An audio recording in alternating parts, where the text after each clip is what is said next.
Earlier in September, GetYourGuide sent out an email to all its operators stating that they will no longer pass on the email address of the customer who books your tour or experience, but will instead provide a temporary GetYourGuide branded email. This email will only be active for 7 days after the experience has been delivered. This, as it states in the email, is to provide a better customer experience. Now, while I understand some of the reasoning behind it, this move from the OTA is yet another attempt from those businesses to hinder the potential growth of your own brand. Not only that, it throws up all sorts of questions, some of which could be serious in terms of health and safety. In this episode, I shall break down some of my concerns and give out the real truth about what an OTA actually is, one that may make you see them in a different light. Is this really what operators need when the industry is currently on its knees due to COVID? Welcome to episode 249 of the Digital Tourism Show.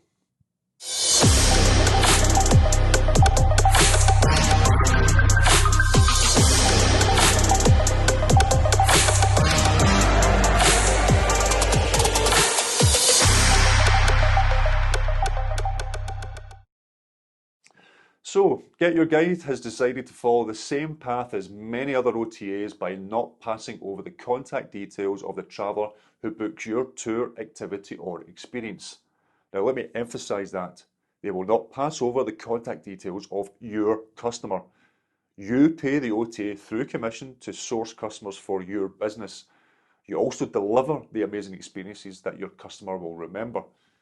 You also provide the product to the OTA, so they have a business in the first place. The unfortunate thing is, your customer will remember GetYourGuide's brand, not that of your business. Now, some industry experts like Christian Watts of Magpie Travel don't seem to have an issue with this, and I quote, "The OTA paid to acquire that customer." I have a lot of time for Christian, I consider him a friend, but sorry mate, I've got to disagree with you here. The operator pays commission to the OTA to acquire that customer. So in my mind, they have every right to those contact details. Now, before I go into some of the issues I wish to raise, let me give you the hard truth about what an OTA actually is. An OTA is not really a travel agent, but nothing more than a glorified marketing agency. You approach them to help market your tours to potential customers. They then use different methods like Google Ads to help market and sell your products. An OTA just happens to have developed a platform to keep all those products in one place in which they promote. A glorified directory, if you will. So consider this. As many of you know, I run and own an agency called the Tourism Marketing Agency. So many of you come to my business looking for help to promote your tours and activities to gain customers. We, like an OTA, have spent the time and effort trying to acquire those customers using the same platforms like Google or Facebook for advertising.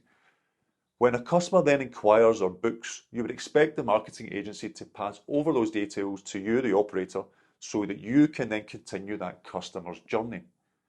Can you imagine the uproar if we decided not to pass over those details and we just told you to meet that customer on a certain time and date? No one, and I mean no one, would have stood for that. And I don't see why we allow OTAs to do the same. Remember, they are there to market your products they would not have because of you. The approach GetYourGuide has taken, like many other OTAs, also creates more issues than benefits in my mind.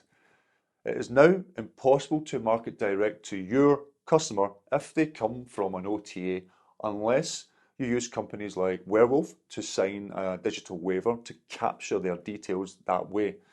While I urge most operators that they should be doing this, it does add yet another cost to your operation. A cost really we don't need at this moment in time. Communication will also be hindered as you can only communicate for 7 days after the experience has been delivered. What happens if you receive a bad review on day 8? No, what happens if something else happened on the tour that you wish to have an ongoing conversation with that customer to suddenly have it cut off? How is that a good customer experience? There is also a health and safety aspect to this too. What happens if, God forbid, someone was injured during one of your tours or some other unforeseen aspect happened that required you to contact them to cancel the tour. Now, this is where digital waivers can come in, but many operators do not have this practice in their business. This leaves you with a temporary email address that is no use to anyone, so it does raise some serious issues. Yes, some OTAs will pass over a customer's phone number, but sometimes travelers add a landline, which is no good to anyone, or they have data roaming turned off. This is one of the main aspects why operators must have the full contact details for anyone they serve. Now, data is everything these days, and with OTAs controlling that aspect, this means the potential sales value of your own business will also decrease, as under this approach that most OTAs take, you do not own your customers' data. This means your business is next to worthless in today's world, more so if you rely heavily on OTA sales. The question you need to now ask yourself: do you wish to grow your business and make your brand the one that customers remember? Or do you want to be a faceless Uber driver? And let's face it, that is all you will be if you are heavily reliant on the OTA brands. This is a dilemma you now need to ask yourself, and in today's challenging times, you really need to figure out quickly. OTAs can be a force for good, help you acquire customers that you may not have gotten in front of through your own means, so they should be considered as part of your marketing strategies. But it's all about balance.